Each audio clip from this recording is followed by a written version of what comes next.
जैसे जैसे वक्त बीतता जा रहा है, भारत भी तरक्की की राह पर आगे बढ़ता चला जा रहा है और दिन ब दिन अपने आप को एडवांस बनाता चला जा रहा है। लेकिन आज भी भारत के कुछ लोग ऐसे हैं जो वही पुराने घिसे पिटे रीति रिवाज को मानते हैं और वही घटिया सोच पर अपने आप को निर्भर करे हुए हैं, जिसमें कि वह अपने सारे गुनाह और सारे पाप को वह किसी कमज़ोर के सर मढ़ते हैं और उसको दोषी ठहरा कर उसको भयंकर सज़ा का सामना करवाते हैं और वह मजबूर अपने कमज़ोरी की वजह से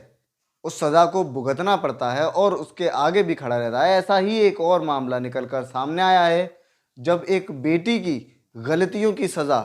उस बेटी के साथ साथ उसकी माँ को दी गई और सज़ा इतनी भयंकर, इतनी क्रूरता भरी थी कि शायद कोई आतंकवादी भी, कोई तालिबानी भी इस तरह की सज़ा को नहीं देगा, जिसमें कि उसकी बेटी की गलतियों की वजह से उसकी माँ को पंचायत में निर्वस्त्र किया गया और निर्वस्त्र करने के बाद उसको पीटा भी गया और पीटते पीटते निर्वस्त्र हालत में ही पूरे बाजार में दौड़ाया गया। लेकिन बड़ा सवाल ये खड़ा होता है कि इतनी भयंकर और इतनी खौफनाक घटना को अंजाम दिया जा रहा था, जिसकी वजह से इंसानियत भी शर्मसार हो जाए। ऐसे वक्त में पुलिस प्रशासन क्या कर रहा था, उस वक्त पर पुलिस कार्रवाई क्यों नहीं की गई और इतना सब उसके साथ होता रहा तो कोई पुलिस कार्रवाई किस तरह से ना हो सकी, इसकी क्या वजह थी। लेकिन हर इंसान का सवाल उस वक्त पर ये था और हर इंसान यही सोच रहा था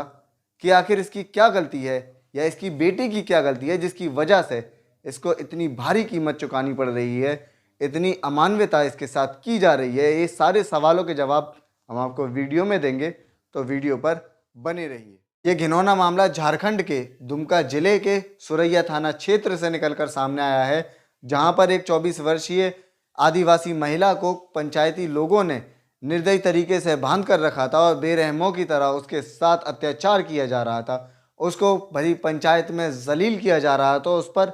15,000 रुपये का जुर्माना भी लगाया था, जिसकी जानकारी जब उसकी माँ को होती है तो वह अपनी बेटी को बचाने के लिए दौड़ती हुई आती है और अपनी बेटी को बचाने की कोशिश करती है, लेकिन वो वहाँ पर असमर्थ रहती है। तो वह उन 15,000 रुपये का जुर्माने को ठुकरा कर अपनी बेटी को ले जाने की कोशिश करती है, तो वहाँ पर मौजूद सैकड़ों की तादाद में भीड़ ने उस पर अचानक से हमला बोल दिया और हमला बोलने के बाद उसको पीटते हुए उस माँ के कपड़े फाड़ दिए और उसको निर्वस्त्र हालत में ही दौड़ाना शुरू कर दिया। वह दौड़ती हुई बाजार की तरफ जाती है और कुछ दूर दौड़ने के बाद इस घटना की जानकारी थाने में पहुंचती है और पुलिस अधिकारियों ने इस मामले पर तुरंत ही एक्शन लिया। उस महिला को अपनी कस्टडी में लिया, लोगों से बचाकर उस महिला को जब हॉस्पिटल ले जाया गया, उसका इलाज करवाया गया और उसकी एफआईआर दर्ज की गई, तब उस महिला ने बताया कि मेरी बेटी जमुनिया गांव में रहा करती है और मेरी बेटी का प्रेम प्रसंग इसी गांव के ओम प्रकाश से चल रहा था, जो कि पहले से ही शादीशुदा था। जब मेरी बेटी ओम प्रकाश से मिलने के लिए उसके घर पहुंचती है तो उसकी बीवी भी वहां पर मौजूद थी, जिसने मेरी बेटी को देखकर दोनों में बहस होना शुरू हो जाती है और ये बहस बढ़ते बढ़ते इतनी बढ़ जाती है कि उन दोनों के बीच कुछ ही समय में हाथापाई होने लगती है और यह हाथापाई इतना भयंकर रूप लेती है कि ये बात गांव के सरपंचों के बीच में जाती है, जिसमें सिर्फ मेरी बेटी को ही एकमात्र दोषी बनाया गया। उसको सरे बाजार में बांधकर जलील किया जा रहा था, उसको पीटा जा रहा था और काफ़ी निर्दयी तरीके की सज़ाएं उसको दी जा रही थी और उसके ऊपर 15,000 रुपये का जुर्माना भी लगाया था। चूँकि वो बहुत गरीब परिवार से थी, 15,000 रुपये का जुर्माना चुकाकर अपनी बेटी को छुड़ाना उसके लिए नामुमकिन सी बात थी। अपनी बेटी की इस हालत की जानकारी लेने के बाद वह दौड़ती हुई अपनी बेटी को बचाने के लिए उस पंचायत में पहुंचती है और पंचों के और बाकी परिवार वालों के सबके पैर पकड़कर माफ़ी मांगती है और अपनी बेटी को वहाँ से ले जाने की भीख मांगती है, जिस पर वो निर्दयी लोग और वो हैवान पंचायती जो उसकी इस अपील को ठुकरा देते हैं और 15,000 रुपये के जुर्माने पर अड़े रहते हैं। चूँकि वो बहुत गरीब थी, इस जुर्माने को चुका नहीं सकती थी, तो उसने अपनी बेटी को वहाँ पर ले जाने का फैसला लिया और अपनी बेटी के जब वह हाथ खोल ही रही थी,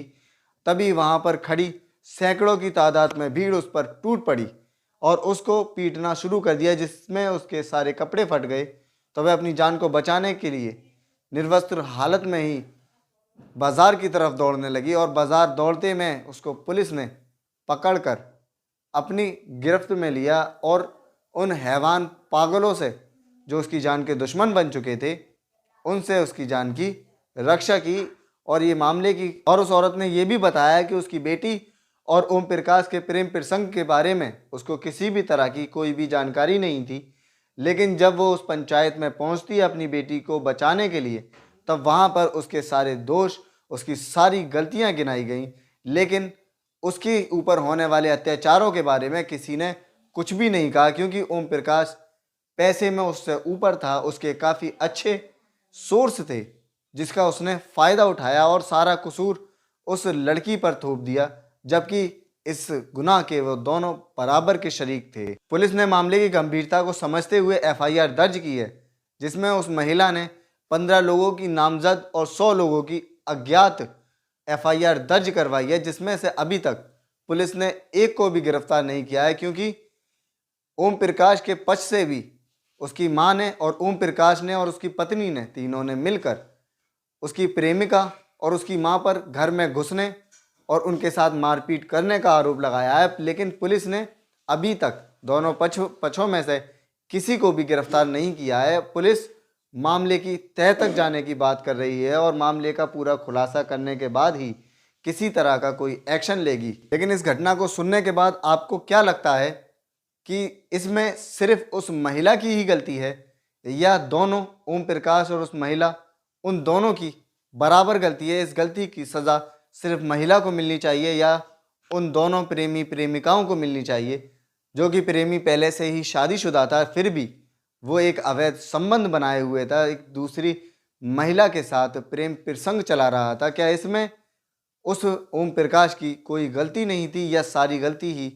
उस महिला की थी? आपकी क्या राय है इस घटना के बारे में? हमें कमेंट बॉक्स में ज़रूर बताएं।